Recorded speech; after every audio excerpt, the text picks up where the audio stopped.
यार JEE mains में 200 plus marks आ जाएं तो लाइफ कितनी सेट होगी। मन चाहा एनआईटी मिल जाएगा, आईआईटी की प्रोबेबिलिटी बहुत ज्यादा बढ़ जाएगी। लेकिन दिक्कत है सिर्फ 120 दिन बचे हैं। तो 120 दिन में 200 जैसे बड़े मार्क्स तो चेज होंगे नहीं। तो आज हम बात करेंगे एक स्ट्रेटेजी की जिसकी मदद से आसानी से तुम 200 प्लस मार्क्स ला सकते हो आज से भी अगर मेहनत करना शुरू करोगे जेई मेंस जनवरी अटेम्प्ट 2025। हेलो एवरीवन, मेरा नाम है यश रंजन मिश्रा और मैं आईआईटी इंदौर का एलुमनाई हूँ। मैं पिछले 3-4 साल से जेई डोमेन में वेरियस एजुकेटर्स एंड इन्फ्लुएंसर्स के संग वर्क कर रहा हूँ एंड उनको कंटेंट में हेल्प कर रहा हूँ। आज की वीडियो में हम मेजर बात करने वाले हैं कि क्या सच्ची में 200 प्लस मार्क्स पॉसिबल है 120 दिन में, क्योंकि मोटा मोटा आपको अक्टूबर, नवंबर एंड दिसंबर का टाइम बचा हुआ है। तो इस टाइम में 200 प्लस मार्क्स जो इंश्योर करता है 99 प्लस परसेंटाइल, वो ला सकते हैं या नहीं ला। सबसे पहले बात करेंगे कि 200 मार्क्स की इंपॉर्टेंस क्या है। देखो 200 मार्क्स जो एक बेंचमार्क है वो आपको 99 से ज्यादा परसेंटाइल ला के दे देता है। टॉप एनआईटी में टॉप ब्रांचेस सिक्योर कर देता है, बहुत ज्यादा कॉन्फिडेंस से बूस्ट कर देता है, जिससे आप जेई एडवांस में भी अच्छा परफॉर्म करने का जज्बा रखने लगते हो। एंड लास्टली आप बहुत ज्यादा सिक्योर हो जाते हो and secure mind and security हमेशा आपको खुशी देती है। अब दूसरी बात समझते हैं कि जो हवा बना हुआ है, जो एक तरीके का स्टूडेंट्स के मन में डर है कि जेई मेंस में 200 प्लस मार्क्स लाना ऑलमोस्ट नेक्स्ट टू इम्पॉसिबल है, क्या वो असलियत में है या फिर ये क्रिएटेड फियर है माइंड में और एक्चुअल में प्रैक्टिकली पॉसिबल। मैं काफी सालों से जेई इंडस्ट्री से कनेक्टेड हूँ एंड मैंने ये ऑब्जर्व किया है कि जेई मेंस का जो पेपर होता है वो ऑलमोस्ट 50% सिर्फ बेस्ड होता है बेसिक कॉन्सेप्ट, फॉर्मूला पे एंड रिपीटेड पैटर्न पे। मतलब जैसा पहले कभी आया था उसको ही थोड़ा मोड़ तोड़ के पेपर बनाया जाता है। नेक्स्ट 30% जो क्वेश्चंस आते हैं वो डायरेक्ट फॉर्मूला बेस्ड नहीं होते हैं, बट बहुत ज्यादा रिजेंबल करते हैं पुराने पैटर्न को with little bit twist and वो भी करने लायक होते हैं। एंड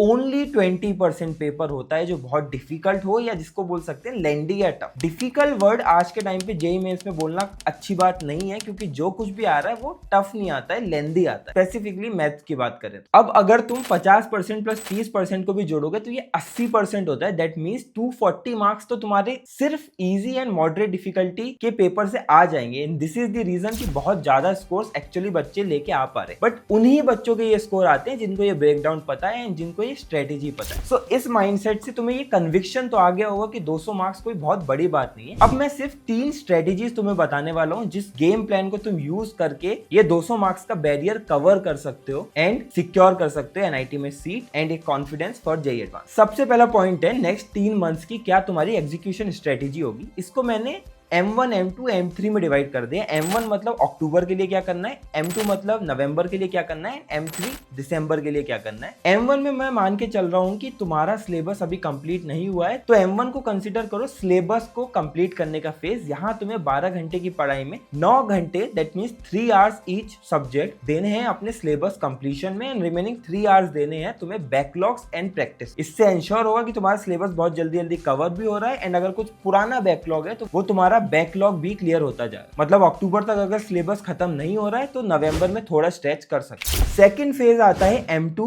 जो मैं नवंबर से मान रहा हूँ स्टार्ट हो रहा है एंड यहाँ पे तुम्हें तुम्हारा पहला रिवीजन करना है जेई मेंस का। याद रखना पहला रिवीजन बहुत ज्यादा इंपॉर्टेंट होता है। अगेन हम 12 घंटे की स्ट्रेटेजी देखेंगे, बट अब इस स्ट्रेटेजी में चेंज हो गया है। अब तुम्हें 4.5 घंटे देने हैं थ्योरी रिवीजन में, जो 1.5 घंटा पर सब्जेक्ट होता है। यहाँ पे तुम तुम्हारी थ्योरी रिवाइज करो मास्टर नोट से या फिर शॉर्ट नोट या फॉर्मूला नोट से एंड रिमेनिंग 7.5 घंटे मतलब 2.5 घंटे पर सब्जेक्ट तुम्हें सिर्फ प्योर क्वेश्चन प्रैक्टिस पे देने हैं। एंड यहाँ भी मेजर कंपोनेंट पीवाईक्यूज का ही होना चाहिए। ट्रस्ट मी, पीवाईक्यूज इस समय सबसे गोल्डन रिसोर्स होने वाले। अब आते M3 जो दिसंबर के आसपास का पीरियड होगा। अब तुमने क्या किया है, पूरा सिलेबस खत्म कर लिया है, तुमने एक रिवीजन भी कर लिया है। अब पूरा हम फोकस करेंगे फुल थ्रॉटल मोड में मॉक टेस्ट देने का। सिंपल स्ट्रेटेजी है। अब तुम्हें 6 आवर्स देने हैं तुम्हारे अगेन 12 आवर के शेड्यूल के मॉक टेस्ट, उसका एनालिसिस और उसकी गलतियों को आइडेंटिफाई करने में एंड रिमेनिंग 6 आवर्स देने जो गलतियां तुम्हारी आइडेंटिफाई हुई मॉक टेस्ट में उनको सुधारने में। जिस दिन आप मॉक टेस्ट नहीं देंगे उस दिन आप कुछ स्पेसिफिक भूलने वाले टॉपिक्स जैसे इनऑर्गेनिक के टॉपिक्स हो गए, फिजिक्स के टॉपिक्स हो गए, केमिस्ट्री के, ऑर्गेनिक के टॉपिक्स हो गए, उनका एक फुल फ्लेजेड रिवीजन करेंगे और फिर उसको एक टेस्ट के संग खत्म करेंगे। M1, M2, M3 इंश्योर कर देंगे कि तुम्हारा सिलेबस पूरा कंप्लीट है, तुम्हारा रिवीजन अच्छे से हो गया है और अब मॉक टेस्ट देके भी तुमने प्रैक्टिस अच्छे से कर ली। ये हो गई स्ट्रेटेजी नंबर 1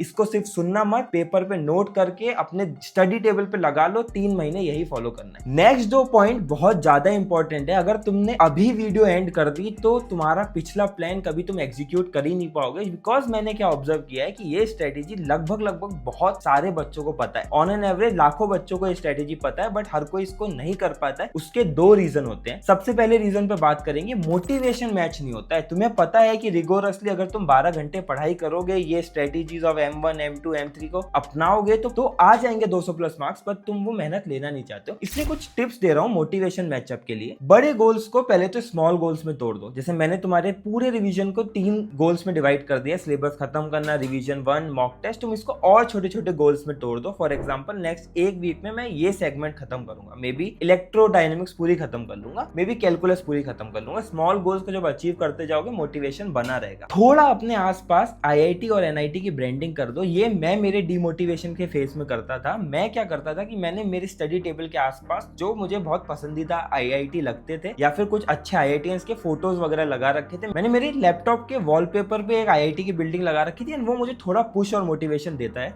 इसके साथ साथ एक बहुत ही यूनिक स्ट्रेटेजी बता रहा हूँ, शायद तुम्हें बहुत हेल्प करेगी। दिन का 5-10 मिनट तुम थोड़ा बहुत YouTube पे वीडियोस देख सकते हो regarding IIT campuses, interviews of IITians, life in IITs, and ये सब चीजें तुम्हें एक पुश देती रहेंगी कि जिस चीज के लिए तुम इतना सारा पेन ले रहे हो वो वर्थ इट। इससे मोटिवेशन बना रहेगा और ये प्लान एग्जीक्यूट करना आसान रहेगा। एंड सेकंड पॉइंट आता है कि एग्जीक्यूशन करने में बहुत बार हमारे पास कोई सपोर्ट नहीं होता। अगर तुम ऐसे बंदे हो जिससे अकेले ऐसा नहीं होता है तो तुम्हारे पास कुछ ऑप्शन है। अगर पेरेंट्स के साथ रहते हो, ये प्लान पेरेंट्स के साथ डिस्कस कर लो, बड़े भाई बहन के साथ डिस्कस कर लो, एंड उनको बोलो कि तुम्हें पुश करते रहे इस प्लान के। तुम अगर कोटा या फिर फ्रेंड्स के साथ प्रिपरेशन कर रहे हो तो दूसरा तरीका हो सकता है कि 1-2 फ्रेंड्स के साथ ये प्लान डिस्कस कर लो एंड एक दूसरे को डेडलाइंस को मीट करने के लिए पुश करते रहो। तीसरा, अगर कुछ भी नहीं हो रहा तो कुछ एप्लीकेशंस आती हैं, तुम वो एप्लीकेशंस में ऐसे टाइमर्स एंड टाइम टेबल्स बना सकते हो एंड वो अलार्म दे के तुमको पुश करते रहेंगे। देखो अल्टीमेट एम यही है कि मैं कैमरे के इस साइड IITian बन के बैठा हूं, तुम कैमरे के उस साइड IIT बनने की तैयारी कर रहे हो। This is only because of the difference in the execution. जिस दिन तुमने जितना सुना है उसका एग्जीक्यूट करना शुरू कर दिया, भले वो इन्फॉर्मेशन कम है बट एग्जीक्यूशन ज्यादा है, तुम उस दिन बहुत अच्छे रिजल्ट लेके आने लगोगे। That's all for this video. I hope आपको इस चैनल का कंटेंट अच्छा लग रहा होगा। बहुत साल जे इंडस्ट्री में रहने के बाद आई थॉट कि मैं फ्रंट फेस में आके एक चैनल बनाऊं जहां पे मैं तुम्हें प्रैक्टिकल स्ट्रेटेजीज से गाइड कर सकूं। Do check out the other content on this channel and do subscribe to the channel. Your subscription will be a motivation to provide more such practical content. Thank you.